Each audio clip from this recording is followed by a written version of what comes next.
हरिओम। स्वागत है आप सभी का आज के इस व्याख्यान में। हम सभी लोग लघु सिद्धांत कौमुदी का क्रमशः अध्ययन कर रहे हैं और उस अध्ययन में हमने पंचसंधि तक पूरा पढ़ लिया है। और पंचसंधि समाप्त होने के बाद राम शब्द का कैसे रामः रामौ रामाः, रामम रामौ रामान, रामेण रामाभ्याम रामैः इत्यादि बन जाता है शब्द रूप, वो देख रहे थे। तो अब तक हमने राम शब्द के रूप को देखते हुए भी राम शब्द के बाद जो विभक्ति प्रत्यय लगते हैं सु औजस अम औठस टा भ्याम भिस गे भ्याम भ्यस घसी भ्याम भ्यस घस ओस आम गी ओस सुप, ये 21 प्रत्यय लगते हैं तो सातों विभक्तियों में रूप बन जाया करता है। राम शब्द के बाद हमने सु इत्यादि प्रत्यय लगाकर देख लिया है। सु लगाने पर क्या बनता है, औ लगाने पर क्या बनता है। राम के बाद सु लगाएंगे, सु का स बचेगा, स को खर वसाने और पहले स जुसो रू से रू होकर खर वसाने और विसर्जनिया से विसर्ग होकर रामा बन जाएगा। राम के बाद औ प्रत्यय लगेगा, राम धन औ, और वृद्धि रेचि से वृद्धि हो जाएगी रामौ। राम के बाद जस प्रत्यय लगेगा तो राम धन जस, जस में से ज की संज्ञा होगी तसे लोपा से लोप होगा, और फिर उसके बाद राम धन अस बचेगा। राम धन अस का प्रथम पूर्व सवर्ण से पूर्व सवर्ण दीर्घ होकर रामास बन जाएगा। और उस रामास में जो स है उस स को सस जुसो रू से रू करके रू का र बचा के र के स्थान पर खरवसाने और विसर्जनीय से विसर्ग कर लेंगे तो बच जाएगा रामाह। राम धन अम जोड़ा था हमने तो राम अम रामम, अमी पूर्वा से केवल पूर्व रूप करके रामम। फिर राम के बाद औट जोड़ा तो जैसे राम धन औ जोड़कर रामो बना था वैसे राम धन औट जोड़कर भी रामौ बन जाएगा। फिर राम के बाद हमने शस जोड़ा और राम शस, शस में से बचता है अस, राम अस लशक्वत अधित श की संज्ञा होकर तस्य लोपा से लोप होकर राम अस, और राम अस को जोड़ने पर प्रथमयो पूर्व सवर्णा से दीर्घ कर कर रामास बन गया। अब प्रथमयो पूर्व सवर्णा से कहीं दीर्घ हुआ हो और पुल्लिंग का शब्द हो, उसमें शस का स दिखाई पड़ रहा हो तो उसके स्थान पर न हो जाता है तस्मात् छसो न पुंसी सूत्र से। तो रामास में जो स था उसके जगह पे न हो जाता है तो रामान बन जाता है। पदांतस्य से न के स्थान पर जोड़ा हो रहा था उसका निषेध हो गया था। ये सारी बातें हमने अब तक पढ़ी। अब आते हैं हम सब राम शब्द के बाद जब द्वितीय विभक्ति खत्म हो गई, अब मान लीजिए राम कोई करता है। क्या है? राम क्या है? कोई करता है जो कि किसी प्रत्यय के द्वारा उक्त नहीं है। या राम मान लीजिए करण है, ठीक। या राम मान लीजिए रामेण सह गच्छति, वो तृतीय वाला सह अर्थ राम के साथ, रामेण सह लक्ष्मण सीता च वनम गच्छतः, ऐसा कह सकते हैं। तो राम के साथ लक्ष्मण और सीता वन में जा रहे हैं, ऐसा यदि कहना चाह रहे हैं तो साथ के योग में, सह के योग में तृतीय विभक्ति होती है। मान लीजिए सहयुक्ते प्रधाने ने कहा या फिर कर्तृकरणयोः तृतीया ने कहा कि तृतीय विभक्ति करो। क्या करो? तृतीय विभक्ति करो। तृतीय विभक्ति किसे कहते हैं? तो आपने सोजस मौट षष्टाभ्याम भिस गेभ्याम भ्यस गसिभ्याम भ्यस गसो साम गयो सुप सूत्र जब पढ़ा था तो उसमें आपको बताया गया था कि तृतीया कहा जाता है टा भ्याम भिस। टा भ्याम भिस ये तीनों क्या हैं? तृतीया हैं। तो अब राम के बाद तृतीया विभक्ति लगानी है यानी टा भ्याम भिस प्रत्यय लगाने हैं, ठीक। तो राम के बाद अब हम तृतीया विभक्ति का प्रत्यय लगाते हैं, राम धन टा। कोई दिक्कत नहीं ना इतने में? राम धन टा हो गया। टा में चुट्टू जी लगेंगे कि नहीं? प्रत्यय का, किसी भी प्रत्यय का पहला वर्ण चवर्ग या टवर्ग दिखाई पड़ता हो तो उसकी चुटू से इत संज्ञा होती है, और तस जिसकी भी इत संज्ञा होती है उसका तस्य लोपा से लोप हो जाता है। तो इसमें टा में से बचेगा क्या? आ बचा ले, राम आ। अब बुला नहीं रहे राम को, राम आ ऐसे वाला नहीं है। यहां जो आ दिखाई पड़ रहा है वो टा प्रत्यय का आ है। अब फिर इसके बाद हमें यह सूत्र पढ़ना था टा ngसी ngसाम इनात्स्याः, टा ngसी ngसाम इनात्स्याः। इस सूत्र से पहले आप पढ़ेंगे तो कहीं अतो भिस ऐस सूत्र से अतः की अनुवृत्ति आती है। अतो भिस ऐस एक सूत्र है अष्टाध्यायी में, जरा इस नंबर को देख लीजिए, 7 1 12 नंबर सूत्र देखिए। ऊपर 7 1 4 नंबर सूत्र हो, 9 है अतो भिस ऐस, ठीक है। 7 1 9 नंबर सूत्र है अतो भिस ऐस, वहां से अतः की अनुवृत्ति आ रही है। आप कहेंगे भिस ऐस की अनुवृत्ति काहे नहीं आ रही है? है ना। अतो चलिए देखिए, इससे पहले सूत्र क्या था जिससे अनुवृत्ति आ रही थी, अतो भिस आइस। यह कहता है अकारांत, ये देखिए आगे आएगा यार, हाँ 9 नंबर है ना। यह सूत्र है, यह कहता है अकारांत शब्द के बाद आने वाले भिस के स्थान पर आइस हो जाता है। अकारांत शब्द के बाद आने वाले भिस के स्थान पर आइस हो जाता है, ये इस सूत्र ने कहा। और ये कहा टा आदि के स्थान पर इन आदि हो जाता है। तो यानी भिस और आइस की बात खत्म, खाली अतः की बात की अनुवृत्ति आएगी, है ना। तो इसने क्या कहा, अकारांत शब्द होना चाहिए, ह्रस्व अकारांत शब्द होना चाहिए। ऐसे शब्द के बाद टा ngसी ngस, ये 3 प्रत्यय दिखाई पड़ रहे होंगे। टा तृतीया एक वचन, ngसी पंचमी एक वचन और ngस षष्ठी एक वचन, है ना। टा ngसी ngस, इन तीनों के स्थान पर क्रमशः इन अत स्य हो जाया करता है। इन अत स्य क्रमशः, जैसे मैंने यहां कल भी लिख के कल नहीं परसों लिख के बताया था, टा ngसी ngस, या ऐसे सीरियल से लिखते हैं तीनों को अलग अलग, या इस तरह से लिख देते हैं, टा ngसी ngस यथा संख्यम अनुदेश समानाम, आदेश भी समान है और स्थानीय भी समान है, तो उसी सीरियल से होगा। टा ngसी ngसाम में देख लीजिए, टा ngसी ngस के स्थान पर, टा ngसी ngसाम ये जो षष्ठी विभक्ति लगी हुई है, टा ngसी ngस के स्थान पर क्या हो जाता है, इन अत स्या, 3 होता है उसी सीरियल से, तो क्या हो जाता है, इन ngसी के स्थान पर क्या हो जाता है, अत, ngस के स्थान पर क्या हो जाता है, यही टा ngसी ngसाम इनात स्याह का मतलब है। टा ngसी ngसाम इन अत स्याह, तो टा के स्थान पर इन, ngसी के स्थान पर अत और ngस के स्थान पर स्य, यही यह सूत्र कार्य करता है। टा ngसी ngसाम इन अत स्याह, ठीक है, स्पष्ट है इतना अंतर। इसका खाली इतने सूत्रों से अर्थ निकल रहा है, पर फिर भी अतः की अनुवृत्ति आ रही है, इसलिए देख लीजिए लिखा हुआ अदंतात, अदंतात टादी नाम। देखिए अदंतात में आप ऐसा मत समझिएगा कि बिना दांत वाला, मैंने बताया था यहां अत अंत अदंत बन जाता है। आज जिसके अंत में है ऐसे शब्दों के अदंतात टादी नाम, ये डबल टा जो हो गया, अदंतात धन टादी नाम, अदंतात का जो ट है, त है, उसके बाद टादी नाम का ट है, ता और ट का स्टुनाष्टु से संधि होकर दोनों टा बन गया है, ठीक। स्टुनाष्टु से त के स्थान पर ट हो गया, तो अदंतात टादी नाम अदंतात टादी नाम हो गया है, ता को ट हो जाएगा, ठीक। तो अदंत शब्द के बाद आने वाले ट आदि के स्थान पर इन आदि हो जाते हैं, ठीक। ट आदि के स्थान पर इन आदि हो जाते हैं, मैंने दिखा दिया, ट आदि के स्थान पर इन आदि हो जाते हैं, यानी टा के स्थान पर इन, ngसी के स्थान पर अत और ngस के स्थान पर स्य हो जाता है। कोई आपत्ति नहीं ना, इतना सभी समझ गए हैं, टा ngसी ngसाम इनात स्या। अब इसी के बाद आप देख लीजिए आगे लिखा है अणत्वम, तो टा के स्थान पर ये टा है कि नहीं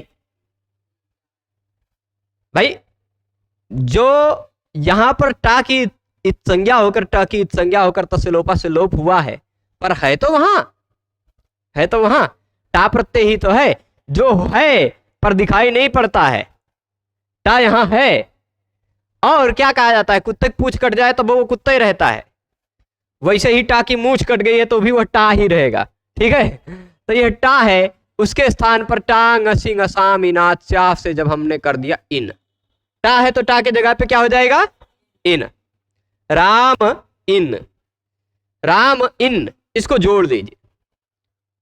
आपने संधि प्रकरण पढ़ते हुए संधि का एक नियम पढ़ा होगा कि अ के बाद यदि ई उ रिलरी आता हो तो पूर्व और पर दोनों के स्थान पर गुण हो जाया करता है। अ के बाद यदि ई उ रिलरी आता हो, है ना।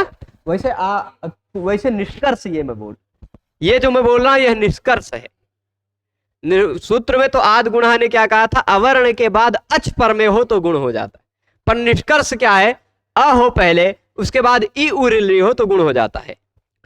आगे बाद क्या हो, ई या उ या रे या ले, तो उसके स्थान पर पूर्व और पर दोनों के स्थान पर गुण हो जाता है। यहां देखिए ये रहा अ, ये रहा ई, इन दोनों के स्थान पर आ जाएगा गुण। यहां से अ हट जाएगा, उधर से ई हट जाएगा, दोनों के जगह पे क्या आ जाएगा, गुण। गुण किसे कहते हैं, अ ए ओ। अदेंग गुणा जी कहेंगे कि अ ए ओ यही तीनों गुण हैं। तो इन्हीं तीनों में से कोई आएगा। अब देखिए अ के स्थान पर और ई के स्थान पर यदि आना है तो उच्चारण स्थान की समानता को देख करके आप ए करेंगे। क्या करेंगे, ए। अ और ई दोनों हटेगा, दोनों के स्थान पर ए आ जाएगा। मैं इसको भी मिटा देता हूं, टा गसी गसामीनाचा का अर्थ को, बाकी टा के जगह पे इन हो जाता है, वो आपको पता चल गया। अभी घसी और घस के स्थान पर जब फिर से होने होगा तो फिर से लेके आएंगे इस सूत्र को, ठीक है। तो टा राम इन, राम इन हुआ। अब यहां पर क्या हुआ, अ और ई के स्थान पर हो गया ए, ठीक। राम में से म आधा हलंत हो गया क्योंकि अ हट चुका है, और इधर ना बचा, ई भी हट चुका है। तो जोड़ने पर ये ए को इधर चढ़ा दे तो मात्रा हो जाएगी कि नहीं, रामेन, ना इधर ले आते हैं, ठीक। रामेन हो गया, यहां तक पहुंच गए। गुण होने के बाद यहां तक पहुंच गए, तभी आया अणात्वम। वह ना के स्थान पर अणा भी हो जाएगा, ना के स्थान पर अणा भी हो जाएगा। कैसे हो जाएगा, आप पीछे सूत्र पढ़ चुके हैं, अट कुपांग नुम व्यवाये पी, पिछले पेज में पढ़ चुके हैं। वह कहता है कि एक ही शब्द में, ध्यान दीजिएगा, एक ही शब्द में र भी दिखाई पड़ रहा हो या श दिखाई पड़ रहा हो, क्या दिखाई पड़ रहा हो, र या श, उसी शब्द में उसके बाद कहीं न दिखाई पड़ता हो। देखिए एक ही शब्द में, ये देख लीजिए यहां मैं हटा दिया, एक ही शब्द में र या श दिखाई पड़ रहा हो, उसी शब्द में उसके बाद कहीं पर न दिखाई पड़ रहा हो, तो उस न के स्थान पर ण हो जाता है। उस न के स्थान पर ण हो जाता है कब, अट, कवर्ग, पवर्ग, आंग और नुम का व्यवधान हो तो भी। अब क्या है, यह कितने वर्णों की लिस्ट दी थी, अट, कु, पु, आंग और नुम।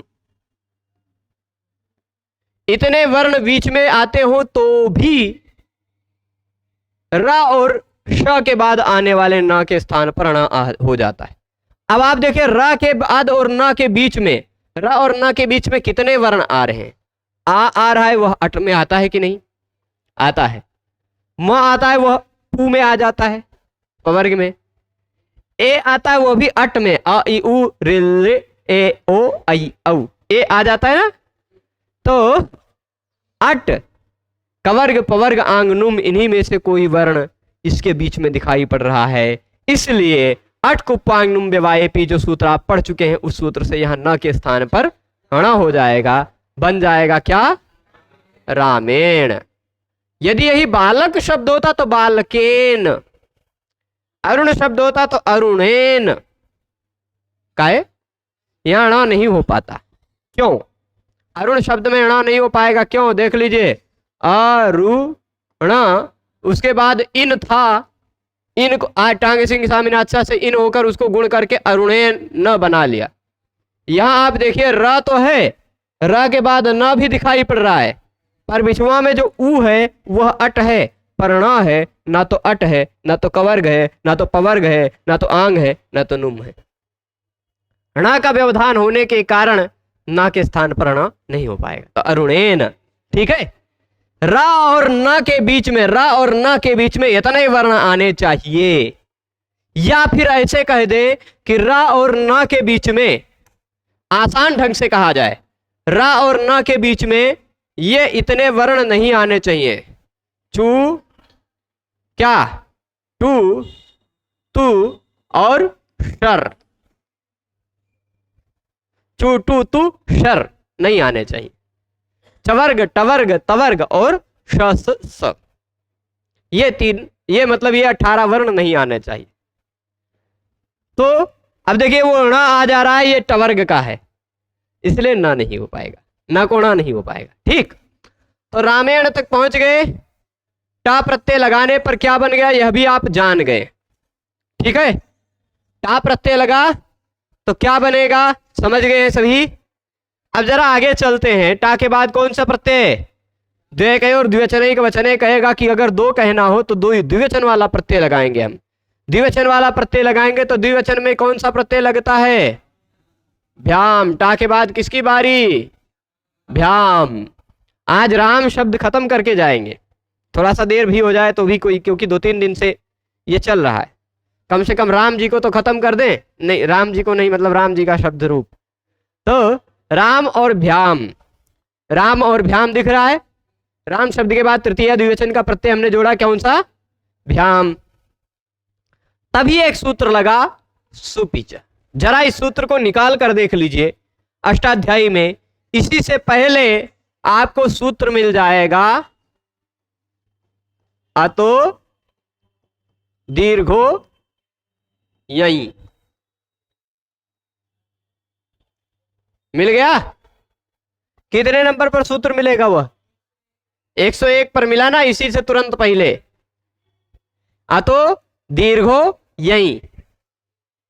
यह सूत्र कहता है, यह ध्यान दीजिएगा, यदि प्रत्यय का पहला वर्ण यय हो, यय मतलब जानते हैं, व्हाट इज यय, यय मतलब यव रल यम गाणा न झभ, यही यय है।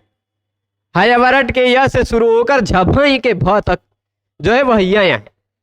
ध्यान दीजिएगा, यदि प्रत्यय का पहला वर्ण यय हो तो उस प्रत्यय से पहले आने वाले अ को दीर्घ हो जाता है, ऐसा इस सूत्र ने कहा था। पर यह सूत्र धातु की प्रक्रिया में ही लगता है। ठीक, सुपिच ने कहा कि भाई यही सुपी, सुप प्रत्यय का पहला वर्ण यय हो, क्या उनसे प्रत्यय का, सुप प्रत्यय का पहला वर्ण यय हो, उससे पहले आने वाले ह्रस्व अ को दीर्घ हो जाता है। ठीक, अब देखिए इस प्रत्यय का यह सुप प्रत्यय है कि नहीं, सुओजस समोत्सष्टाभ्याम भी से लेके सुप के पहले बीच में, मतलब उन्हीं 21 प्रत्ययों में से एक प्रत्यय है कि नहीं है, यह एक प्रत्यय है उन्हीं 21 में से। तो उस सुप प्रत्यय का पहला वर्ण क्या होना चाहिए, यय, भ, यय में आता है कि नहीं, यवर अला यमा गाणा ना जभ, यही तो यय है। तो यय, यदि किसी सुप, ध्यान दीजिएगा, यदि किसी सुप प्रत्यय का पहला वर्ण यय हो तो उससे तुरंत पहले आने वाले ह्रस्व आ को दीर्घ हो जाता है। ठीक, उससे तुरंत पहले आ रहा है यह ह्रस्व आ, उसको हो गया दीर्घ। देखिए यही में कौन सी विभक्ति लगी है, सप्तमी। सुपी में कौन सी विभक्ति लगी है, तो जो भी कार्य होगा वह उससे पूर्व वर्ण के स्थान पर होगा, तस्मिन् नीति निर्दिष्टे पूर्वस्य। तो यदि सुप प्रत्यय पर में हो तो उससे पहले आने वाले यही, उससे पहले आने वाले अत ह्रस्व अ को दीर्घ हो जाता है। ठीक, हो गया दीर्घ, कहां बन गया, बन गया, खत्म। आप कहेंगे मां की इत संज्ञा क्यों नहीं हुई, मां की हलंत्यम से इत संज्ञा हम कर डालते, तभी हलंत्यम जी के चच्चा जी आ जाएंगे, कहेंगे न विभक्तौ तस्मा, न विभक्तौ तस्मा। विभक्ति प्रत्यय में तवर्ग स म की इत संज्ञा नहीं होती, यह विभक्ति प्रत्यय है, इसमें त स तवर्ग स और म की इत संज्ञा नहीं होगी। ठीक है, तो रामाभ्याम बना ले गए, केवल यही एक सूत्र लगाना है, सुपिच। देखिए इसमें पूरी अनुवृत्ति आ रही, अययादौ सुपी। अच्छा, दो दो सेम विभक्ति के दो दो शब्द आ जाएं तो यस्मिन विधिस तदादावल ग्रहणे, यह परिभाषेन्दु शेखर की 33 नंबर परिभाषा का मैंने एक बार उल्लेख किया था कि विशेष और विशेषण दोनों यदि सप्तम्यंत में हो, जैसे वांतो यी प्रत्यय, यी और प्रत्यय दोनों सप्तम्यंत थे, तब उसका मतलब यकारादौ ले लिया गया। यी का मतलब क्या ले लिया गया, यकारादौ। वैसे यही सुपी दो दो सप्तमी में हो गए ना, तो इन दोनों का अर्थ ले लिया जाएगा ययादौ सुपी, ययादौ सुपी। ठीक, ययादौ सुपी अतोंगस्य, अतः अंगस्य। अब आप ये जानते हैं कि आप प्रत्यय जिसके बाद लगा हुआ है, प्रत्यय जिसके बाद लगा हुआ है वही प्रत्यय से पहले आने वाला जो कुछ भी है वह अंग है। तो राम अंग है कि नहीं? तो अतः अंगस्य, अकारांत अंग को, अकारांत अंग है कि नहीं राम, उसको दीर्घ हो जाता है। अकारांत अंग राम को दीर्घ होगा तो अलोन्त से कहेगा नहीं, राम के पूरे राम को दीर्घ नहीं करना, राम के अंतिम वर्ण अ को दीर्घ करना है। ठीक है, अतो अंग से दीर्घ हो जाएगा। इतनी बात स्पष्ट है। तो अब देखिएगा, रामाभ्याम तक पहुंच गए सब, ये रामाभ्याम बना ले गए ना। जरा अब रामाभ्याम के बाद कौन सा, भ्याम के बाद कौन से प्रत्यय की बारी आएगी? टा हो गया, भ्याम हो गया, भ्याम के बाद आ गया, देखिए शब्दवा पूरा क्या है, शब्द तो केवल राम ही है, प्रत्यय लग गया भीष, है ना, प्रत्यय लग गया। अच्छा वही भ्याम लगा होता अरुण के बाद तो अरुणाभ्याम, बालक के बाद तो बालकाभ्याम, है ना, और किसी भी शब्द के बाद लगा होता भ्याम हो जाता है ना। दिवेशाभ्याम, रुद्राभ्याम, द्विदुरुद्र है नहीं, नहीं तो रुद्राभ्याम करते हैं, है ना। छात्र होता तो छात्राभ्याम, ठीक है, बहुत सारे ऐसे सभी। खाली क्या करना है, शब्द के अंतिम वर्ण आ दिखाई पड़ रहा हो तो उस शब्द के अंतिम वर्ण आ को दीर्घ कर देना है, सुपिच। ठीक है, ध्यान रहेगा। अब देखिए रामधन भीष है, तो रामधन भीष यहां पर भी सुपिच लगने लगा, लगने लगा कि नहीं? क्योंकि प्रत्यय का पहला वर्ण यहां पर भी है, प्रत्यय का पहला वर्ण यह हो तो यहां दो सुपी अतो अंग से दीर्घा, सुपिच लगने लगा। और अभी आप आगे एक सूत्र और पढ़ेंगे, बहुवचने झल्येत, वहू लगने लगा। ठीक, बहुवचने झल्येत भी लगने लगेगा, अभी आगे पढ़ेंगे वो सूत्र, अभी पढ़ा नहीं है। किसी भी प्रत्यय का बहुवचन का प्रत्यय हो, उसका पहला वर्ण झल हो तो अ के स्थान पर ए हो जाता है।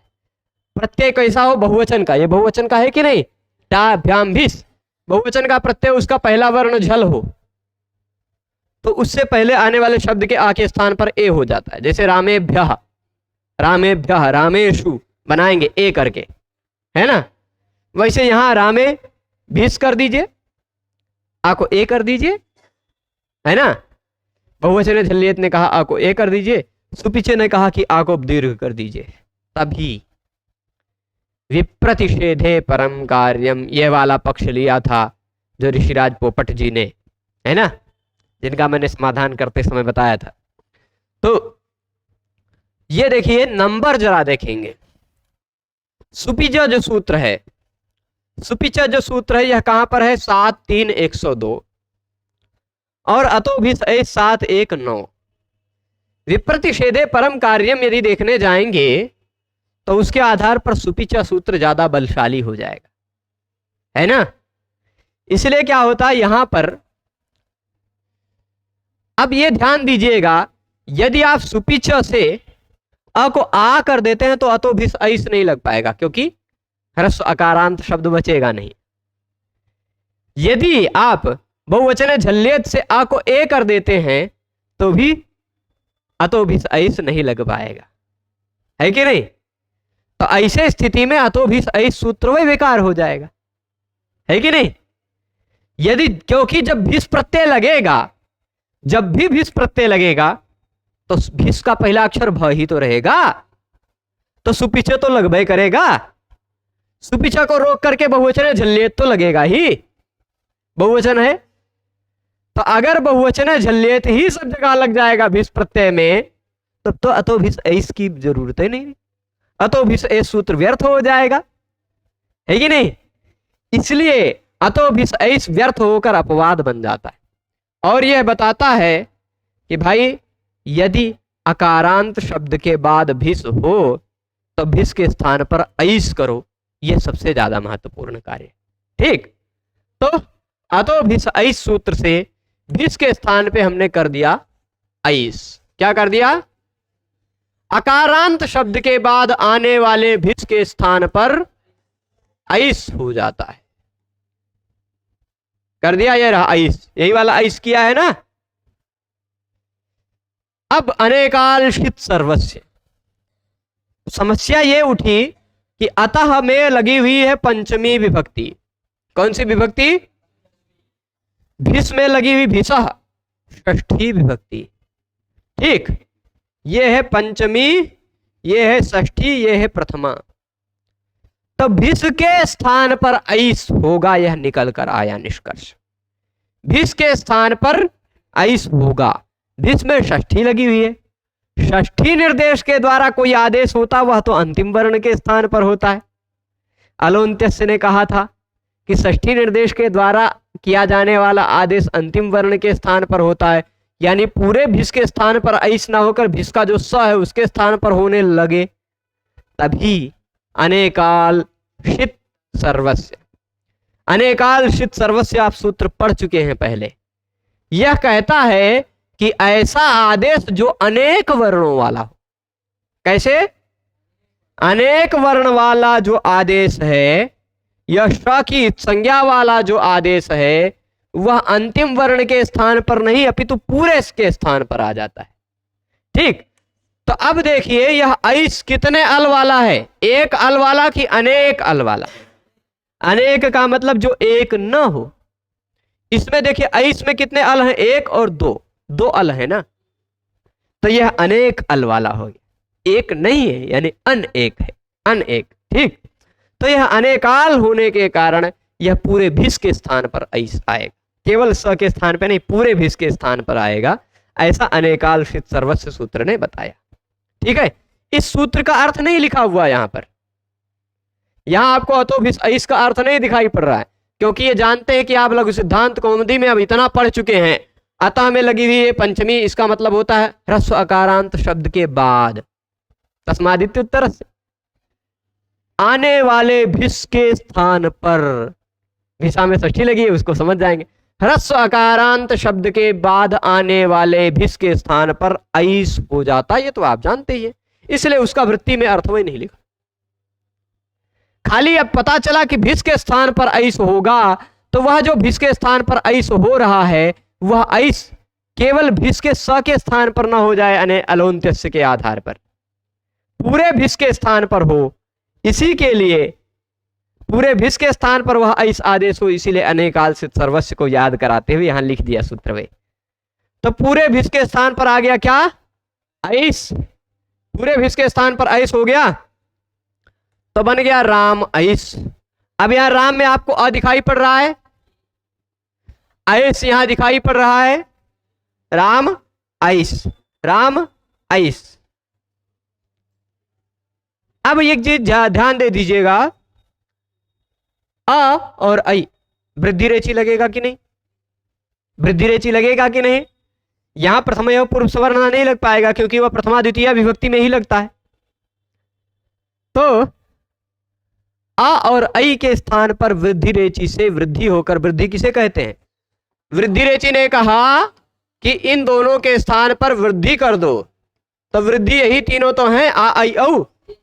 ये तीनों में से कुछ होगा, आ भी हट जाएगा, ऐ भी हट जाएगा, उसके स्थान पर इन्हीं तीनों में से कोई आ जाएगा, तो ये बीच वाला ऐ आ जाएगा, तो बन जाएगा रामईस। ठीक, यह जो ऐ, आ और ऐ, इन दोनों में से इन दोनों के स्थान पर आ भी हटेगा, ऐ भी हटेगा, दोनों के स्थान पर ऐ आ जाएगा।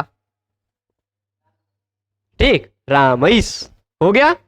अब इसी स को, क्योंकि यह सुबंत है कि नहीं, सुबंत है कि नहीं? आप कहेंगे कि सुबंत में तो सु औजस अमौट षष्ठाभ्याम भी ये सब प्रत्यय आते हैं, ऐस प्रत्यय तो सुप में नहीं आता। भाई प्रधानमंत्री के स्थान पर कोई भी बैठेगा तो प्रधानमंत्री ये रहेगा, है कि नहीं? तो सुप प्रत्यय जो भिस था उसके स्थान पर ऐस आएगा तो वो सुप ही माना जाएगा, है कि नहीं? तो राम ऐस, ए प्रभु भागो उड़ो, हाँ, तो राम ऐस हो जाएगा, राम ऐस जोड़ने पर बन गया राम ऐस। अब यह जो स है, इसको स को आप ससजुषो रूह से रू कर देंगे, क्योंकि पद का अंतिम वर्ण है, सुप्तिंगंतम पदम से इसको पद माना जाएगा, और उसके स्थान पर रू कर देंगे, रामई रू, ससजुषो रू से, फिर रू का बचेगा केवल र। अब देखिए इस र के बाद आ है, इस आ के बाद म है, म के बाद आई है, आई के बाद र है, पर इस र के बाद कुछ नहीं है। ये खाली जगह को ही व्याकरण शास्त्र में अवसान कहा जाता है, विरामोवसानम। यदि रेफ के बाद यानी र के बाद आपको अवसान दिखाई पड़ता हो तो खरवसानी और विसर्जनीय सूत्र से रेफ के स्थान पर विसर्ग हो जाता है। बन गया, यही वाला बनाना, सभी लोग बना लिए तो यहां तक पहुंच गए, रामई तक तृतीया विभक्ति भी समाप्त हो गई। अब आगे चलते हैं चतुर्थी में। ठीक, अब राम शब्द के बाद कौन सा प्रत्यय लगाएंगे, ध्यान दीजिएगा, इसके बाद कौन सा प्रत्यय लगाएंगे, राम है। अब चतुर्थी संप्रदान ने कहा कि संप्रदान में चतुर्थी लगाइए, या नमः स्वस्ति स्वाहा स्वधा अलंब षड योगाच, या अन्य किसी सूत्र ने कहा कि चतुर्थी विभक्ति लगाइए। तो चतुर्थी विभक्ति किसे कहा जाता है, सौजस मौट षष्टाभ्याम विस्भ्याम व्यस्न सिभ्याम व्यस्न सोसाम ज्ञोत्सुप, सूत्र ने बताया ज्ञे भ्याम व्यस, ये तीन प्रत्यय हैं चतुर्थी। द्विक और द्विवचन एक वचने ने कहा कि अगर एक हो तो एक वचन, दो हो तो द्विवचन प्रत्यय लगाओ। तो हम एक हैं अभी, मान लीजिए राम, तो एक वचन का गे प्रत्यय लगा दिए, राम धन गे।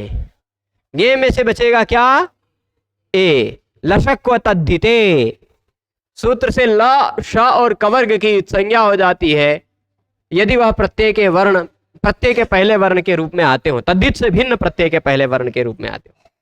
ठीक, तो राम धन ए बचा, बचा, तभी एक सूत्र आएगा, ये छोटा सा क्यूट सा सूत्र है, गेर यह। ठीक, गेर यह सूत्र में आपको क्रम में दिखाई पड़ रहा होगा, आप जरा देखिए यहां पर भी 7 1 9 सूत्र से अतः की अनुवृत्ति आ रही है, आती है ना। तो यह कहता है ह्रस्व अकारांत शब्द के बाद, ह्रस्व अकारांत शब्द के बाद आने वाले गे के स्थान पर यह हो जाता है।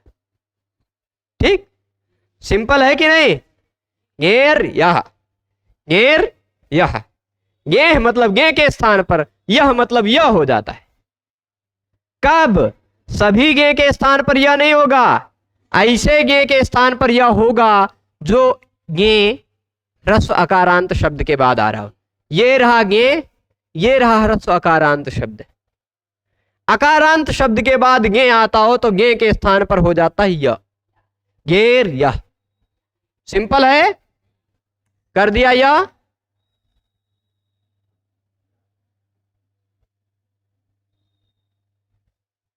हो गया ना, राम यह।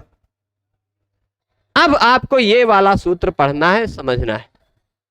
देखिए, ये देखिए, ये तो अतो भी से हाँ, अतः की अनुवृत्ति आ जाती है, तो उसी से पता चलता अतः अंगात ह्रस्व अकारांत जो अंग है, राम कैसा अंग है, ह्रस्व अकारांत अंग है कि नहीं, प्रत्यय से पहले जो कुछ भी आता है उसको अंग कहा जाता है व्याकरण शास्त्र में।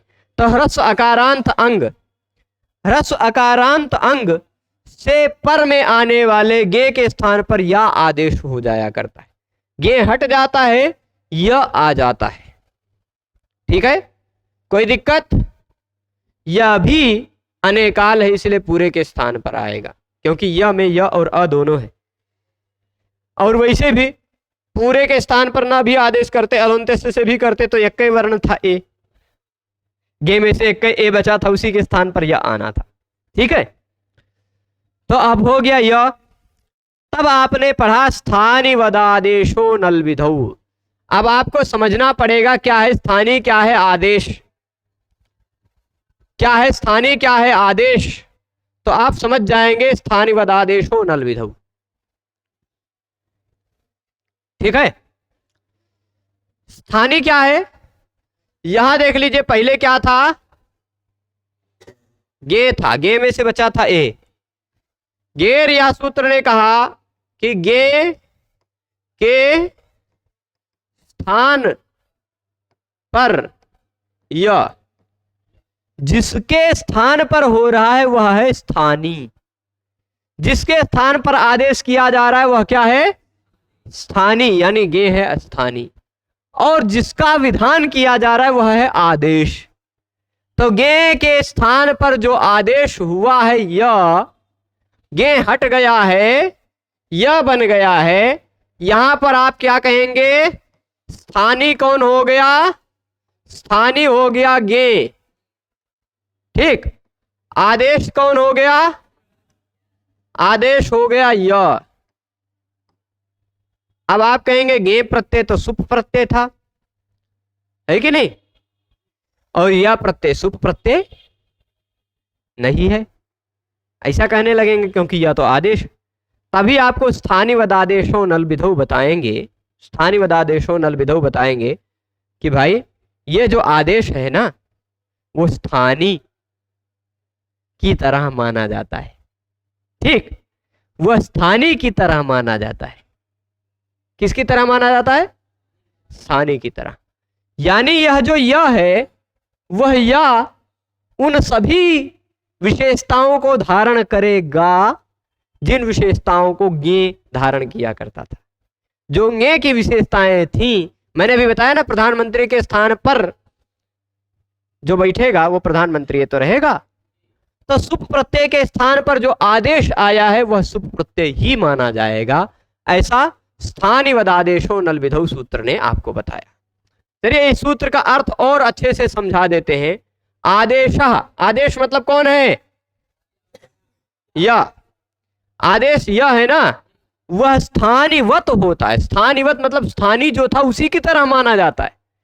तो स्थानीय जो गे था सुप प्रत्यय था, तो यह जो आया है वो भी सुप प्रत्यय माना जाएगा। ठीक, आदेशा स्थानीयवत स्यात्। पर दिक्कत क्या है? स्थानीयवद आदेश तक समझ गए आप, स्थानीयवत आदेश। पर इसी सूत्र में आगे और भी कुछ कहा गया, अनल विधौ। इस सूत्र में बहुत ज्यादा विषय है। अली विधि, अलह विधि, ऐसे बहुत सारा 4-5 तरह से इसका व्याख्यान करते, 4-5 तरह से इसकी व्याख्या करके बहुत सारे उदाहरण मिलते हैं। पर अभी उस प्रपंच पर नहीं जाएंगे। अभी हमारा उद्देश्य है राम शब्द सिद्ध करना।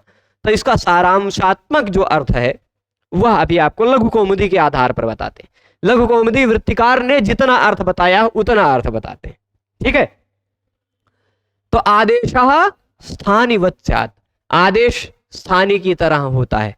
पर कब? अनल विधौ। अल विधि नहीं देखना है। स्थानीय पर आश्रित जो अल विधि हुआ करती थी, स्थानीय कौन था? गे में से बचा क्या था? गे में से बचा क्या था? ए। अब ए कोई अल है कि नहीं? अल है कि नहीं? उसके स्थान पर जो यह आदेश हुआ है वह यह भी कोई अल है, या और अ। पर आप कहेंगे कि आदेश जो है वह स्थानीय की तरह होता है, तो स्थानीय तो आजादी था, इसलिए यह को भी आजादी मान लिया जाए। क्या ऐसा होगा? स्थानीय का पहला वर्ण अच था, तो आदेश जो है वह भी स्थानीय की तरह ही होता है। अगर स्थानीय सुप था, आदेश भी सुप है। स्थानीय चतुर्थी एक वचन था, आदेश भी चतुर्थी एक वचन है। तो स्थानीय का पहला वर्ण स्वर वर्ण था, आदेश का भी पहला वर्ण स्वर वर्ण की तरह मान लिया जाए तो क्या दिक्कत है? कहेंगे नहीं, अनल विधौ, अल आश्रित विधि नहीं माननी है। न तू, पर उसमें ध्यान दीजिएगा कि स्थानीय की तरह होता है, पर यह नहीं होता क्या? स्थानीय में जो अल पर आश्रित विधि है वह नहीं होती। स्थानीय जो अच, स्थानीय का पहला वर्ण अच था, तो ऐसा भी नहीं मान लेना कि इसका पहला वर्ण अचय है। ठीक, तो यह बात ध्यान स्पष्ट रहेगा। तो स्थान्यलाश्रय विधौ, आदेश जो है वह आदेश अपने स्थानीय की तरह होता है, अपने स्थानीय के गुणों को धारण कर लेता है। पर स्थानीय का जो पहला वर्ण या स्थानीय का जो अंतिम वर्ण था वही पहला वर्ण, वही अंतिम वर्ण इस आदेश का भी है, ऐसा नहीं मानना है। ठीक है, स्थानीय में रहने वाला जो अल है वर्ण, उस वर्ण पर आश्रित जो विधि है वह विधि नहीं की जाएगी। नहीं तो आप कहेंगे कि यह है, नहीं ये ए है, अ और ए में वृद्धि रेचि से वृद्धि कर दो, आप ऐसे कहने लग जाएंगे। तो स्थानी में जो अल था, स्थानी में कौन सा अल था? ए। उस ए की आश्रित, अ और ए को आश्रित करके कोई विधि करने लग जाए, ये नहीं होगा। ठीक। स्थानी में स्थित अल, स्थानी में स्थित अल जो कौन था? ए, उस पर आश्रित कोई विधि आप करने नहीं लगेंगे, आपको नहीं करना है। ठीक है, ये बात समझ गए? तो अन्य सभी परिस्थितियों में स्थानीय जो है, स्थानीय की तरह ही आदेश भी माना जाता है। तो ये सुप है, ये तो इसमें तो कोई दिक्कत नहीं है ना। इति स्थानीयवत्वात्, तो यह स्थानीय की तरह मान लिया गया, इस या को स्थानीय की तरह मान लिया गया। इति मतलब इस सूत्र से या को स्थानीय की तरह मान लिया गया। तो यह सुप प्रत्यय है कि नहीं? है कि नहीं?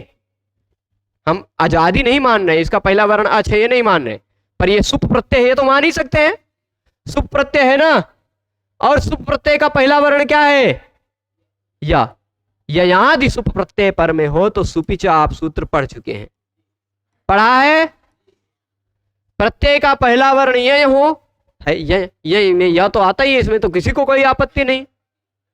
प्रत्यय का पहला वर्ण ये हो और वह प्रत्यय सुप हो, तो उससे पहले आने वाले शब्द अंग, उससे पहले आने वाले अंग का अंतिम वर्ण अ दीर्घ के रूप में परिवर्तित हो जाता है, अदंत अंग को दीर्घ हो जाता है। तो दीर्घ हो गया रामाय तस्मै नमः, रामाय बन गया, बना। चतुर्थी एक वचन में रामाय बना लिया, इसलिए बालक, इसी तरह बालकाय, अरुणाय, महेशाय, सुरेशाय, रुद्राय, शिवाय, नमः शिवाय। ठीक बा, पूरा बन गया यहां तक। रामाय तस्मै नमः। अब य के बाद कौन सा था? गे के बाद भ्याम, भ्याम लगाकर आप पहले बना चुके हैं। ठीक, सुपीछे तो लगेगा ही, क्योंकि प्रत्यय का पहला वर्ण यह है, तो रामाभ्याम, बस भ्याम लगा तो रामाभ्याम बनाने में कोई आपत्ति नहीं ना, नहीं ना, किसी को दिक्कत नहीं। अब आ जाते हैं चतुर्थी बहुवचन। बहुवचन मतलब कौन सा वचन? ऐसे वचन जो बहु बोलती है, ऐसा मत बहुवचन का कौन सा प्रत्यय है? भ्यास, है ना। अब ऐसा भी मत कहिएगा कि बहु भ्यास की तरह बोलती है। ठीक, भ्यास, बीच बीच में थोड़ा थोड़ा हंसते भी रहिए। तो राम भ्यास बहुवचन है, सुपीछा लगने लगा, सुपीछा लगने लगा ना। ये कहेगा प्रत्यय का पहला वर्ण, किसी भी प्रत्यय का पहला वर्ण ये हो तो पूर्व में आने वाले अ को दीर्घ हो जाया करता है, दीर्घ करने लगे सुपीछा जी, तभी बहुवचने झल्लेत, बहुवचने झल्लेत। दिख रहा है? 7 3 103 निकाल लीजिए, निकाल लीजिए, कोनो आपत्ति नहीं। हम फिर से राम भ्यस लिख देंगे, इनको ऊपर लेके चले जाते हैं। पहले बहुवचन झल्लेत जी को थोड़ा ऊपर ले आते हैं।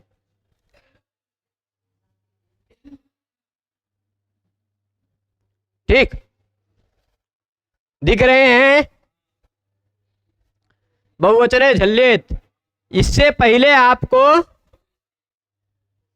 बहुवचन झल्लेत से पहले क्या दिखाई पड़ रहा है? सुपिछा, है ना। और उससे पहले आपको क्या दिखाई पड़ रहा है? चलिए, मैं इससे पहले जो 2 सूत्र दिखाई पड़ रहे हैं, उन दोनों सूत्रों में से जो जो शब्द अनुवृत्त होकर आता वो लिखता हूं। एक तो अतः की अनुवृत्ति आएगी, अतः दीर्घ से, ठीक। और यहां झली की बात चल रही है, यानी यहीं की बात खत्म है कि नहीं। तो और एत कह रहा, ए होगा यानी दीर्घ नहीं होगा, दीर्घ की बात भी खत्म। अतो दीर्घों से दीर्घों की बात खत्म, खाली यहीं की अतः की बात आएगी। ठीक, और उसके बाद सुपी की बात आएगी ही। तो अतः एक शब्द की अनुवृत्ति आएगी सुपी, ठीक, सुपीचर। तो ध्यान दीजिएगा, बहुवचन का सुप प्रत्यय हो। कौन सा प्रत्यय हो? अब देखिए, सुपी में भी सप्तमी है, झली में भी सप्तमी है। ये झल्लेत जो दिखाई पड़ रहा है, झल्लेत को ऐसे मत सिंपल लीजिएगा, इसमें लिखा है झली एत, इको जनच पढ़ चुके हैं आप, ई के जगह पे यह होकर झल्लेत बन जाएगा, ठीक। तो झली एत, झली में भी सप्तमी, सुपी में भी सप्तमी। ऐसा होने पर, विशेषण विशेष दोनों में सप्तमी होने पर झलादौ सुपी ऐसा अर्थ ले लिया जाएगा। यस्मिन विधिस तदादावल ग्रहणे, झलादौ सुपी। पर वह झलादि जो सुप है वह कैसा होना चाहिए? बहुवचन होना चाहिए। झलादि बहुवचन का सुप प्रत्यय हो। अब तीनों मतलब समझिएगा, ऐसा सुप प्रत्यय हो जो कि बहुवचन हो। चलिए यहां लिख देते हैं, क्या? राम भ्यस, दिखा? राम भ्यस, ऐसा सुप प्रत्यय हो जो बहुवचन का हो। ये बहुवचन का है कि नहीं? और उसका पहला वर्ण हो झल। झल मतलब झ भा घा ढ, उसमें भा तो होते हैं, सिंपल सी बात है। झल में वैसे 24 वर्ण आते हैं, सभी वर्ग का पहला, दूसरा, तीसरा, चौथा वर्ण और सह है ना, तो भा तो आता ही है। तो ऐसा सुप प्रत्यय जिसका पहला वर्ण हो झल और वह हो बहुवचन, तो उस झलादि बहुवचन सुप प्रत्यय से पहले आने वाले अतः एत, अ के स्थान पर ए हो जाता है। उस झलादि बहुवचन सुप प्रत्यय से पहले झलादि भी है, बहुवचन भी है, सुप प्रत्यय भी है, तीनों विशेषताएं होनी चाहिए। झलादि, उसका पहला वर्ण झल होना चाहिए, वह सुप प्रत्यय होना चाहिए, वह बहुवचन का होना चाहिए। झलादि बहुवचन सुप प्रत्यय तीनों विशेषताओं से युक्त यह है, क्योंकि इसका पहला वर्ण झल है, यह बहुवचन है और यह सुप प्रत्यय है। तीनों विशेषताओं से युक्त प्रत्यय से पहले आने वाले अतः एत, अ के स्थान पर ए हो जाता है। राम में जो अ है वह अ हट जाएगा, उसके स्थान पे हो जाएगा ए। बन गया रामेभ्यस। बस खाली और कुछ नहीं करना है आपको इसी, क्योंकि भ्यस प्रत्यय सुप प्रत्यय है कि नहीं? सुप प्रत्यय है, तो रामेभ्यस जो बना यह सुबंत है। सुप तिङंतम पदम ने कहा कि सुबंत और तिङंत को पद कहा जाता है, तो रामेभ्यस एक पद है। रामेभ्यस एक पद है कि नहीं? किसी भी पद का अंतिम वर्ण स हो तो ससजो रू कहता, उसके स्थान पर रू हो जाता है। हो गया? और रू में से उपदेशे जनुनासिक इत से ऊ की इत संज्ञा हो जाती है, बचता है र, रामेभ्यर। और जब भी कहीं शब्द का अंतिम वर्ण र दिखाई पड़ता हो, रे, उसके बाद और कोई वर्ण न दिखाई पड़ता हो या खर वर्ण दिखाई पड़ता हो, या तो खर हो या तो अवसान हो, या तो खर हो या तो वर्णों का अभाव हो, तो उस र के स्थान पर विसर्ग हो जाया करता है, खर वसाने और विसर्जनी यहां सूत्र से। बन गया रामेभ्य, ठीक, रामेभ्य बन गया ना। अब 4 शब्द रूप बनाने में एक को नया सूत्र नहीं पढ़ना है। कितने शब्द रूप बनाने में? 4 शब्द रूप बनाने में एक को सूत्र नया नहीं पढ़ना है, वो चारों बना लेते।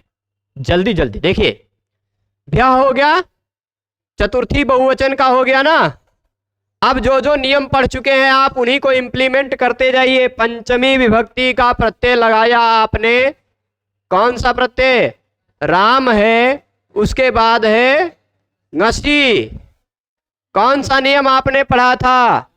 टा ngसी ngसामिनात् स्याः। उसने कहा था क्या? टा के स्थान पर इन, ngसी के स्थान पर, ngसी को जल्दी से लिख रहे हैं टेढ़े मेढ़ा, ngसी के स्थान पर अत और ngस, अरे भाई मिटो, ngस के स्थान पर स्या। टा ngस ngसाम इनाच।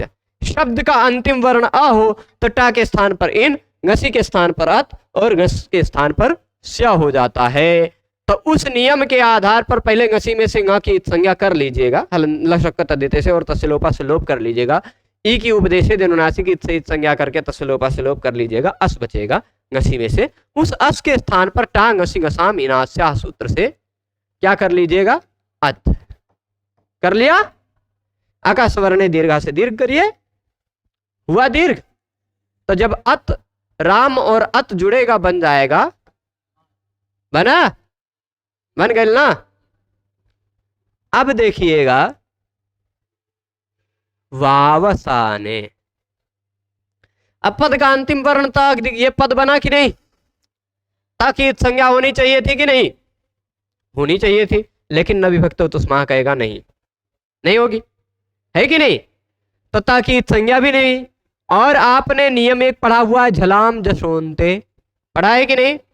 उसने कहा कि अंतिम में झल आता हो तो उसके स्थान पर जस हो जाता है, उसी वर्ग का तीसरा वर्ण हो जाता है, बन गया रामाद, रामाद बना, ठीक। तभी ये अब नियम आया जो एक दिन बालक ने प्रश्न पूछा था, वह नियम आया, वावसाने, वावसाने। यहां आप देखिए जरा, खरीचा ऊपर कहीं दिखाई पड़ जाएंगे, इस नियम को देखिए।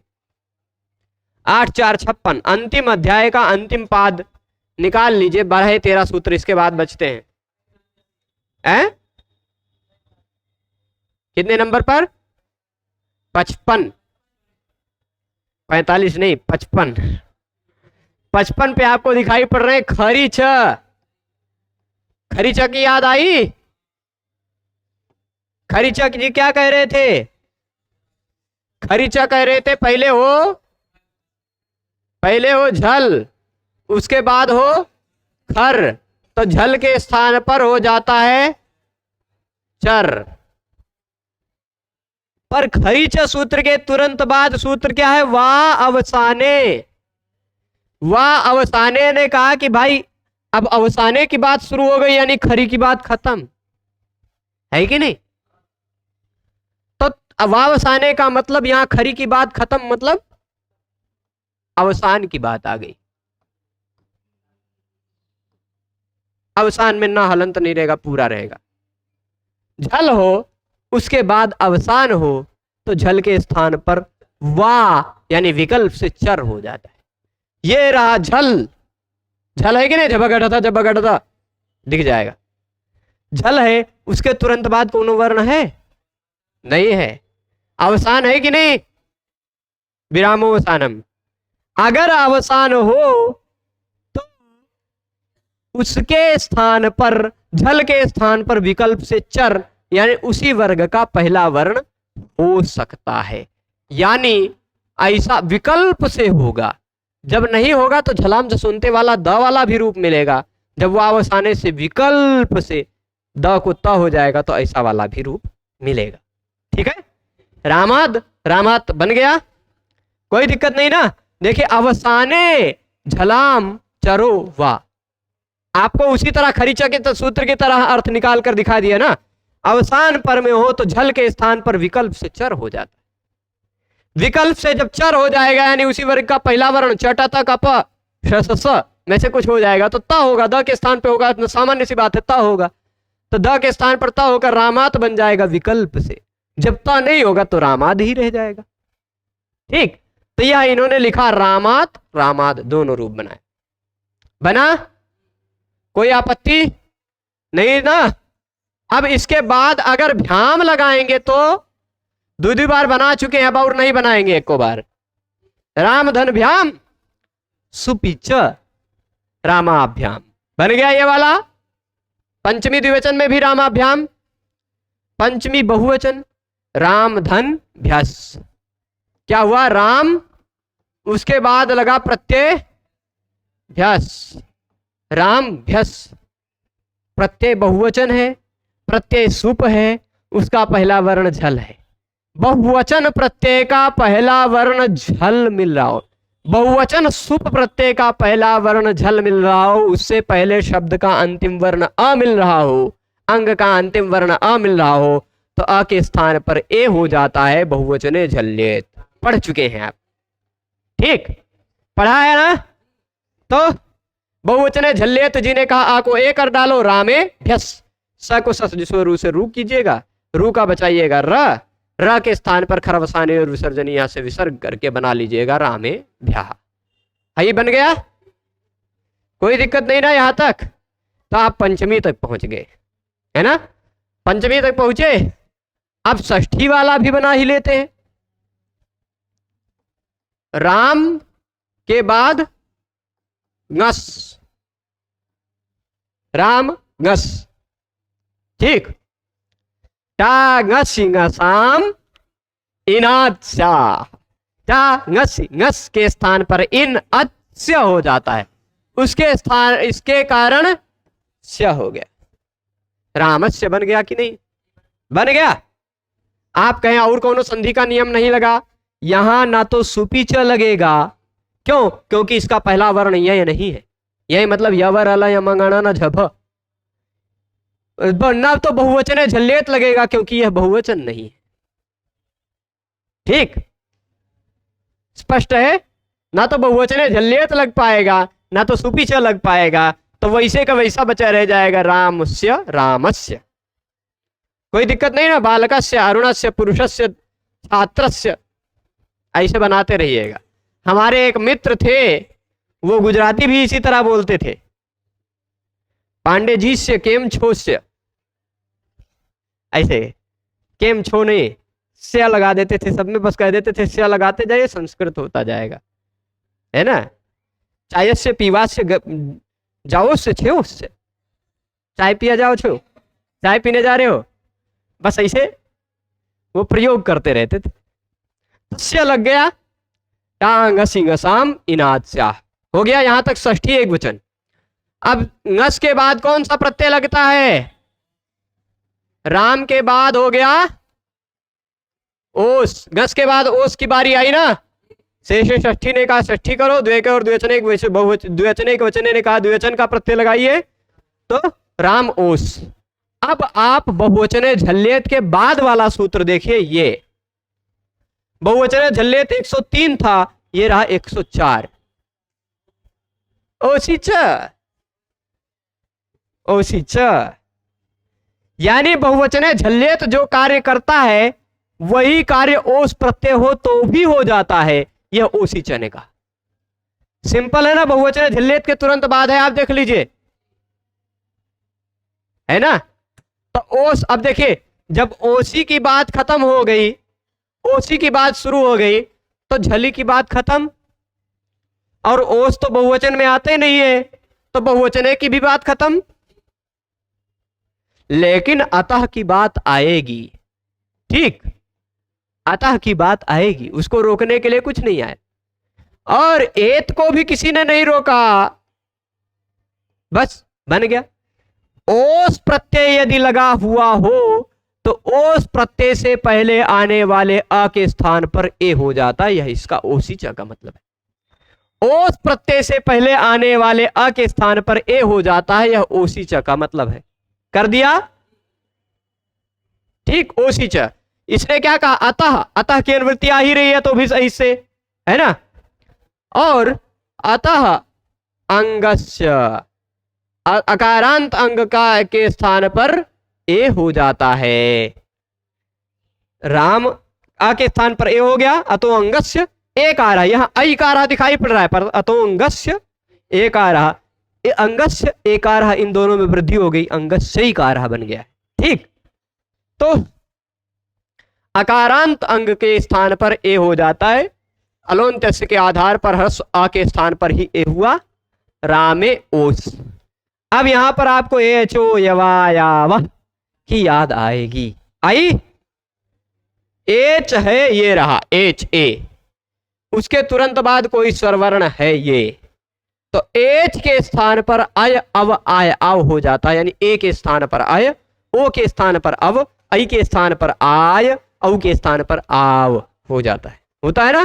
तो यहां ए के स्थान पर क्या आएगा, हम वैसे पूरा लिख दें, देखिए रा पूरा लिखे, ये मां आधा बचा, है ना।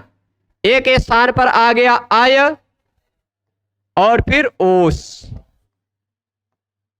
ठीक ठीक ठाक लिखे हैं ना, क्यों गड़बड़ तो नहीं कर रहे हैं। राम का राम वैसे लिख दिया, ए हट गया इसलिए हलंत हो गया, ए के स्थान पर आय आ गया। अब जरा बताइए, पूरा एचओ एवाया वह लगा ही लेंगे आप लोग। इस आ को हटाकर इस मां को पूरा कर दे तो कोनो दिक्कत, इस ओ को या में जोड़कर यो कर दे तो कोई दिक्कत। रामयोस। ठीक, इसी को थोड़ा सा नजदीक करके लिख देते हैं, रामयोस। ठीक, इसी स को, क्योंकि यह पद है, क्योंकि यह पद है सुप्तिंगंतम पदम से, तो पद का अंतिम वर्ण यदि स दिखाई पड़ता हो तो स सजुषो रू। रू का बचेगा र के स्थान पर खरवसाने विसर्जनीय से बन गया ये वाला रामयो। बनल बनल ना, तो रामयो बना लिया सभी ने। आ के स्थान पर ए करके ओसीच सूत्र से। ठीक है, ओसीच तक पहुंच गए ना। जरा आगे चलते हैं, ओसीचा जी को रहने देते हैं यहां। अभी तीन चार सूत्र और पढ़ेंगे तो राम शब्द संपन्न हो जाएगा, देख लेते हैं। ठीक है, तो तीन ही सूत्र और पढ़ने। एक ओसीचा तक पढ़ लिए, गस ओस लगा देख चुके ना। अब इस शब्द में, इस शब्द रूप को सिद्धि में 2 सूत्र लगेंगे, इसमें 2 सूत्र लगेंगे, बाकी 3 शब्दों में 1 सूत्र लगेगा नया। ठीक, राम आम, षष्ठी बहुवचन का आम ही होता है ना, राम धन आम। ऐसे ही सभी जगह लगाते जाइएगा, हरि धन आम, करी धन आम, बहुत सब जगह लगाते जाइएगा, करीन आम, जो कुछ भी आता रहेगा सब जगह। राम आम, सूत्र लगा ह्रस्व नद्यापो नुट। ह्रस्व नद्यापो नुट दिखाई पड़ रहा है। किसी व्यक्ति ने इसका अर्थ लिया था, ह्रस्व मतलब छोटी, ह्रस्व का मतलब छोटा, नदी के जल में, आप का मतलब जल होता है, छोटे नदी के जल में नुट, ऐसा मतलब ले लिया था। छोटे नदी के, ह्रस्व मतलब छोटे, नदी आपो नदी के जल में नुट। ठीक, ऐसा अर्थ मत लीजिएगा। ह्रस्व का मतलब, इसमें 3 चीजें छिपी हुई दिखाई पड़ रही हैं। एक चीज क्या, देखिए ह्रस्व का मतलब यहां ह्रस्वांतात कहा। ठीक, नदी का मतलब नद्यंतात कहा, और आप का मतलब आबंतात कहा। ठीक, ऐसा शब्द 3 प्रकार के शब्दों के लिस्ट दे रहे हैं। ह्रस्व नद्यापो, ह्रस्व यानी ऐसा शब्द जिसका अंतिम वर्ण ह्रस्व हो। ठीक, कैसा शब्द, ह्रस्व का मतलब ऐसा शब्द जिसका अंतिम वर्ण ह्रस्व हो, यानी जो ह्रस्वांत हो। नदी का मतलब ऐसा शब्द जिसके अंत में नदी संज्ञक ई या ऊ आता हो। ठीक, दीर्घ ई, दीर्घ ऊ जिस स्त्रीलिंग शब्द के अंत में आते हो उसको नदी कहा जाता है। यू स्त्र्याख्यो नदी। ठीक, समझ रहे। तो और आबंतात, आप मतलब टाप डाप चाप प्रत्यय लगकर बना हुआ शब्द। रमा, लता, सूर्या, बालिका, एडका, मही, और फिर उसके बाद हाँ कौन सा, सीमा, दामा, वामा इत्यादि। आ जिसके अंत में दिखाई पड़ता हो ऐसा स्त्रीलिंग शब्द। ठीक, तो ह्रस्व जिसके अंत में आता हो ऐसा शब्द, या आ जिसके अंत में आता हो ऐसा स्त्रीलिंग शब्द, ई जिसके अंत में आता हो ऐसा स्त्रीलिंग शब्द, ऊ जिसके अंत में आता हो ऐसा स्त्रीलिंग शब्द। ठीक, आ, ई, ऊ ये 3 अंत वाला स्त्रीलिंग शब्द, या तो ह्रस्व अंत वाला कोई भी लिंग का शब्द हो और उस शब्द के बाद आम प्रत्यय लगा हुआ हो। ऐसे अंत वाले अंग के पर में आम प्रत्यय लगा हुआ, ह्रस्वांत अंग हो या नद्यंत अंग हो या आबंत अंग हो, यानी ऐसा अंग हो जिसके अंत में आ दिखाई पड़ता हो, ई दिखाई पड़ता हो, ऊ दिखाई पड़ता हो स्त्रीलिंग में ही, और किसी भी लिंग में यदि ह्रस्व वर्ण दिखाई पड़ता हो तो ऐसे अंग के पर में आने वाले आम को नुट हो जाया करता है। क्या हो जाता है? आम को नुट का आगम हो जाए। ठीक है, आम को क्या हो जाता है? तो चलिए, आम ये रहा, नुट क्या है? आगम है ना? आमो नुट आगम, नुट आगम, नुट आगम, नुट आगम, ट को ड हो गया नुडा आगम। यह कैसा आगम है? नुट ट की इत संज्ञा वाला आगम है। ट की इत संज्ञा वाला आगम जो होता है वह आद्यंतौ टकितौ, इस नियम के आधार पर ट की इत संज्ञा वाला आदि में बैठता है। अगर यही नुट ना होता, नुक होता तो आम के बाद बैठ जाता। नुट है, ट की इत संज्ञा वाला, इसलिए ना आम से पहले बैठ जाएगा नुट। ठीक, आम से कहेगा कि आम जी थोड़ा सा खिसक जाइए, हमें जगह दे दीजिए, और वही आम से पहले ही नुट आगम हो जाएगा। ठीक, ह्रस्व नद्यापन नुट ने कहा ह्रस्वांत शब्द हो, नद्यंत शब्द हो, आवंत शब्द हो, ऐसे शब्द के बाद आने वाले आम प्रत्यय को नुट आगम हो जाया करता है। ये रहा आम प्रत्यय, इसको हो गया नुट का आगम। नुट में से टा की हलंत्यम इत संज्ञा तस्लोपा से लोप, ऊ की उपदेशे जनुनासिक इत संज्ञा से इत संज्ञा, इत से इत संज्ञा, और तस्लोपा से लोप, बचा क्या? न आम। अब यदागमास तद्गुणी भूतास तद्ग्रहण गृह्यन्ते, ऐसी परिभाषा के आधार पर जो भी आगम होता है, जिसको होता है वह उसी का अंग बन जाता है। यह आम आगम नुट को हुआ, यह नुट आगम आम को हुआ है, इसलिए नुट आम का ही अंग बन जाएगा। ठीक, नुट किसका अंग बन जाएगा? आम का। तो अब आम प्रत्यय नहीं रह गया, आम में नुट का न जुड़ गया है, वह नाम प्रत्यय बन गया। क्या बन गया है? नुट आगम होकर नाम बन गया, नाम हो गया।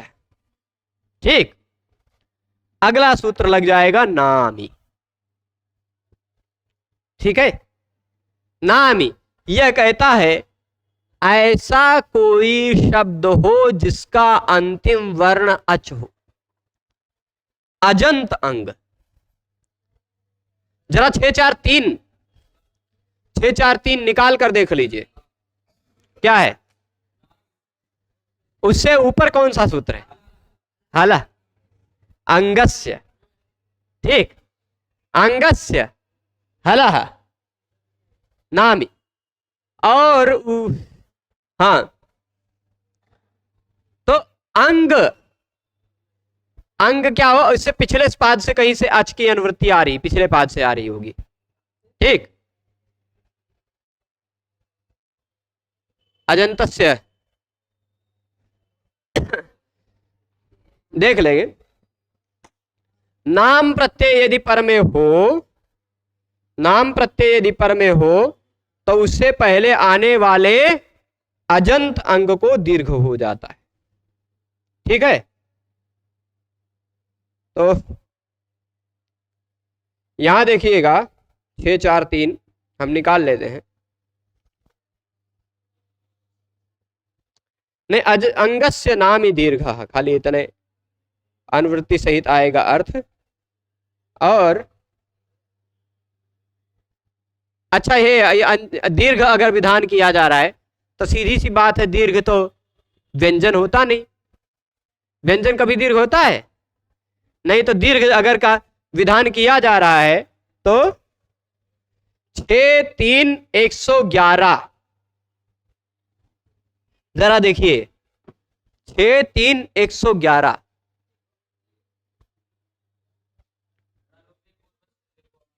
वहां से दीर्घ की अनुवृत्ति आएगी। 6-3-111 से दीर्घ की अनुवृत्ति आएगी। ठीक, तो नाम ही दीर्घ, नाम प्रत्यय पर में हो। क्या? नाम प्रत्यय पर में हो तो उससे पूर्व में आने वाले को दीर्घ हो जाता है, उससे पूर्व में आने वाले अंग को दीर्घ हो जाता है। अब सीधी सी बात है, दीर्घ होगा तो अच को ही होगा, क्योंकि दीर्घ अच ही होता है। उकालो अच ह्रस्व दीर्घ प्लुतः, अच ही ह्रस्व होता है, अच ही दीर्घ होता है, अच ही प्लुत होता है। ह्रस्व दीर्घ प्लुत व्यंजन तो होता नहीं है, क्योंकि व्यंजन ह्रस्व का भी आधा होता है, अर्धमात्रिक होता है। ठीक, तो अच को दीर्घ हो जाएगा। ठीक है, हो गया। रामा नाम, नाम ही ने कहा दीर्घ कर डालो, बस दीर्घ कर दिया। ठीक, अब खाली दीर्घ करने से काम नहीं चलेगा। अट कुपांगनुम व्यवाये पी से आप ना को ना भी कर लेंगे। क्यों? देख लीजिए, रा और ना एक ही शब्द में आ रहे हैं, क्योंकि रामाणाम एक शब्द है, एक स्वतंत्र शब्द है। एक ही शब्द में रा और ना आ रहे हैं। उस शब्द में रा और ना के बीच में जिन वर्णों का व्यवधान है आ, वह अट है। म पवर्ग है, आ अट है। अट कवर्ग पवर्ग आंग नुम का व्यवधान हो तो भी ना के स्थान पर अणा हो जाता है। इस नियम के आधार पर ना के स्थान पर जब हमने अणा कर दिया तो बन गया रामाणाम। ऐसा वाला बन गया ना, कौन दिक्कत नहीं। तो अब केवल दो शब्द रूप बनाना बाकी है, बस राम शब्द खत्म हो जाएगा। तो आज खींच ही लेते हैं क्लास को, ठीक है, जिसे राम शब्द खत्म ही हो जाए। फिर राम के बाद सर्व शब्द का चिंतन किया जाएगा। नाम ही तक पहुंच गए। ये देखिए, ह्रस्वांत शब्द हो, नद्यंत शब्द हो, आवंत शब्द हो तो ऐसे अंग के पर में आने वाले आम को नुडागम होता है। इस सूत्र ने कहा अच अंत में हो ऐसे अजंत अंग को दीर्घ हो जाया करता है, नाम प्रत्यय यदि पर में हो तो। ऐसा नामी सूत्र ने कहा, रामाणाम बन गया। ठीक, अब इसके बाद राम आम हो गया, गी बचा, राम धन गी, गी हुआ। गी में से लशक को तद्धिते से ङ की संज्ञा होगी, तस्य लोपा से लोप हो जाएगा, बचेगा क्या? बस अब आप आगे जानते हैं, कर लीजिए। आद गुणा से गुण कर लीजिए, अ और ई के स्थान पर गुण होकर ए हो जाएगा, बन जाएगा रामे। बना रामे चित्तलय सदा भवतु में, बालके पुस्तके, है ना, सभी जगह ऐसे हो जाएगा, बनाना रामे। अब इसके बाद फिर राम के बाद ओस प्रत्यय लगाइए। राम गी के बाद सप्तमी में ओस है ना, राम ओस हुआ। ओसी च जी को भूलिएगा मत, औसी च। ओसी च ने कहा कि आ के स्थान पर ए कर डालो। एचो जब आया हुआ ने कहा ए के स्थान पर अय कर डालिए, तो हमने राम अय किया तो हो गया राम य, आधा हुआ।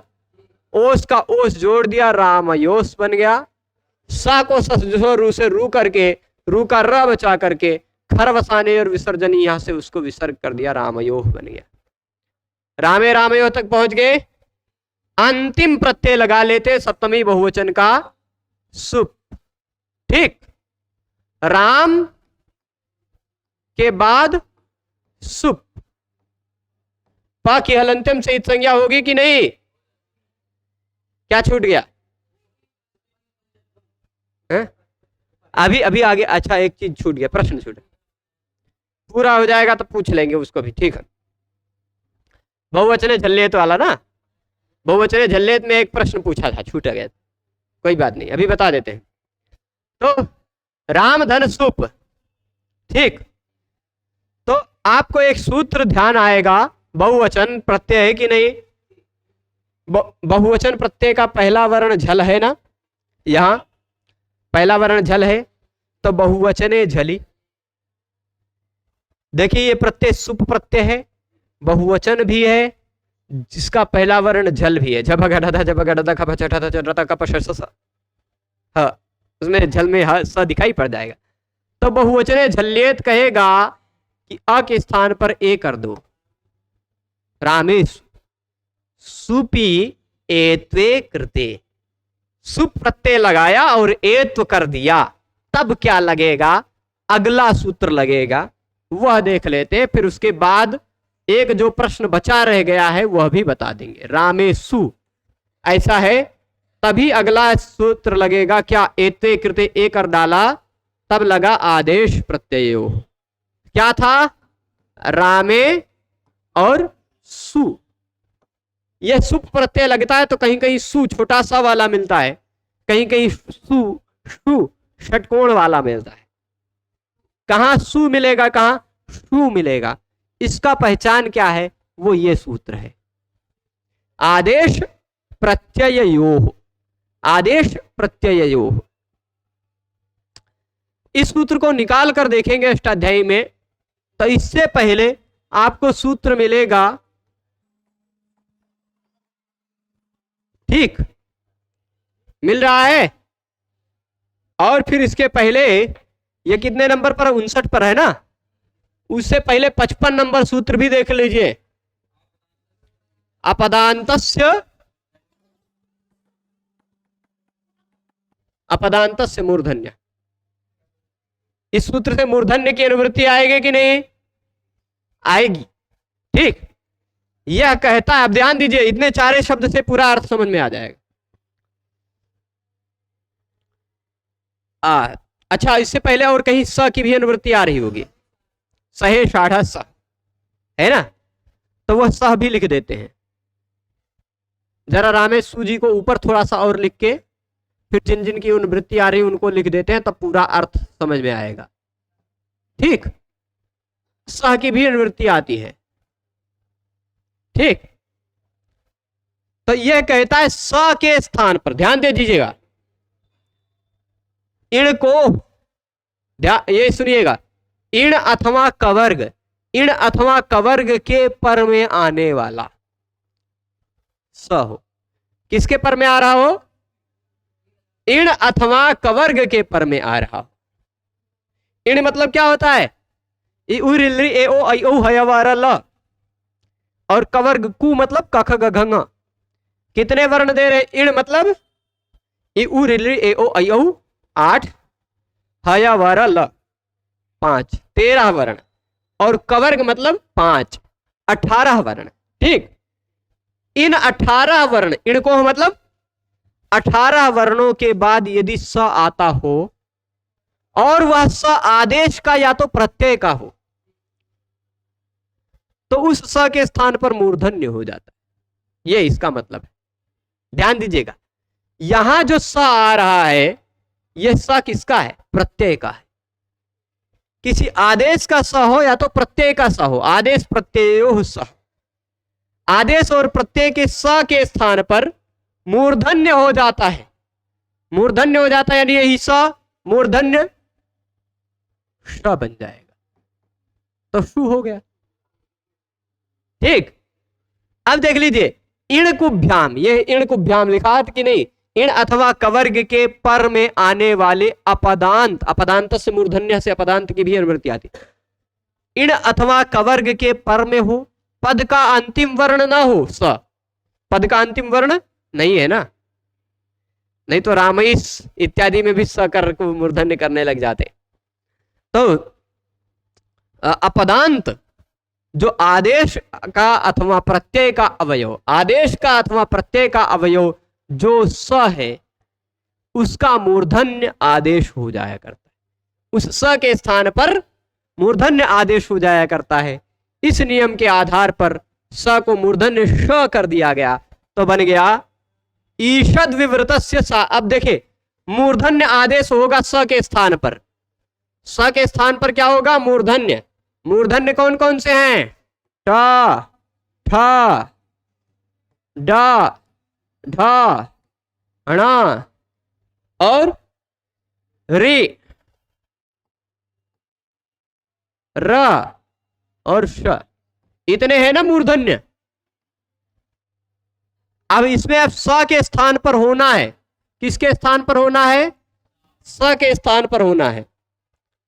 तो री तो होगा नहीं, व्यंजन के स्थान पर स्वर वर्ण जरूरत नहीं है, रहने दीजिए, है ना, कोई बात नहीं। उच्चारण स्थान की दृष्टि से पूरा मूर्धन्य के स्थान पर देखा जाए तो सभी मूर्धन्य है, लेकिन आभ्यंतर प्रयत्न के स्थान पर देखा जाए तो स का आभ्यंतर प्रयत्न क्या है, ईषद विवृत, है ना। तो ईषद विवृत स के स्थान पर ये स्पृष्ट प्रयत्न वाले टठ ढ कैसे आ सकते हैं, नहीं आएंगे ना। और ईषद स्पृष्ट वाला र कैसे आ सकता है, ईषद विवृत के स्थान पर तो ईषद विवृत ही आएगा। तो इसीलिए क्या कहा, ईषद विवृतस्य सस्य तादृशः एव, मतलब ईषद विवृतः एव शः।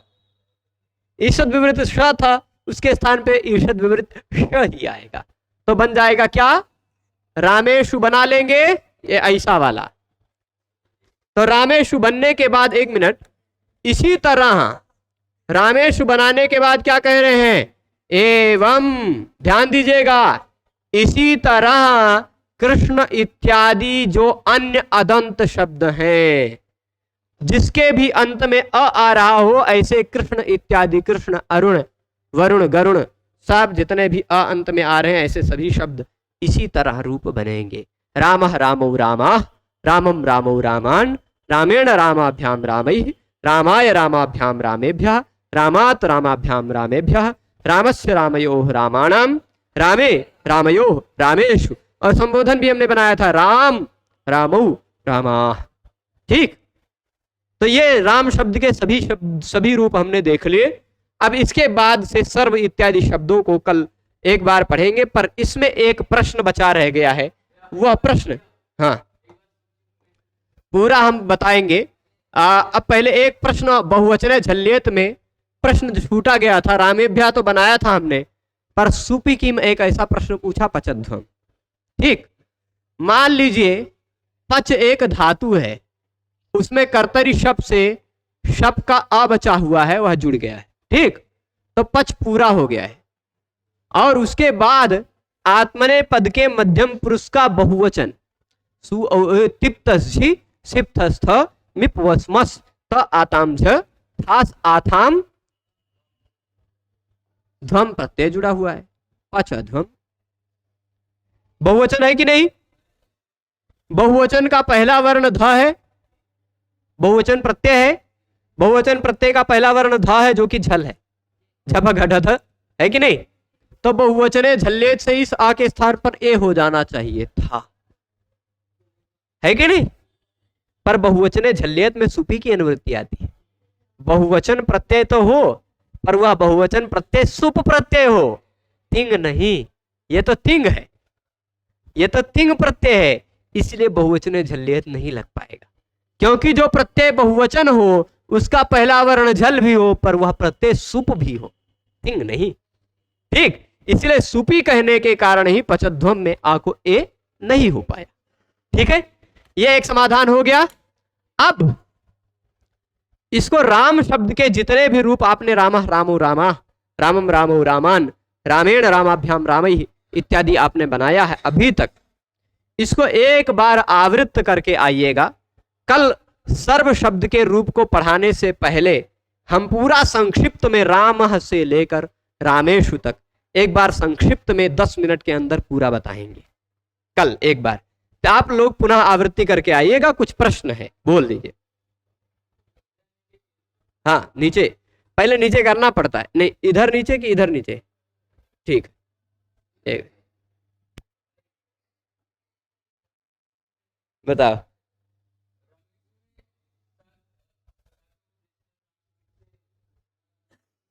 स के ऊ की, क्योंकि वह अनुनासिक नहीं है, इसीलिए,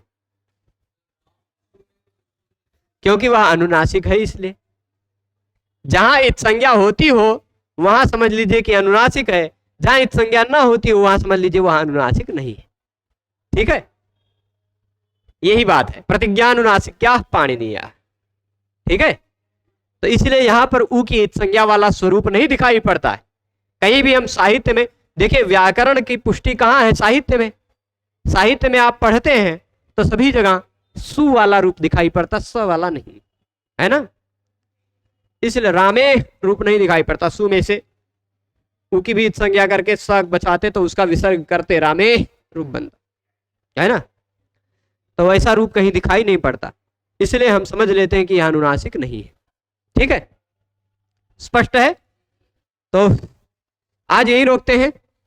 सभी लोग जुड़े रहे उसके लिए सभी को बहुत बहुत धन्यवाद। कल पुनः मिलेंगे। नमो नमः।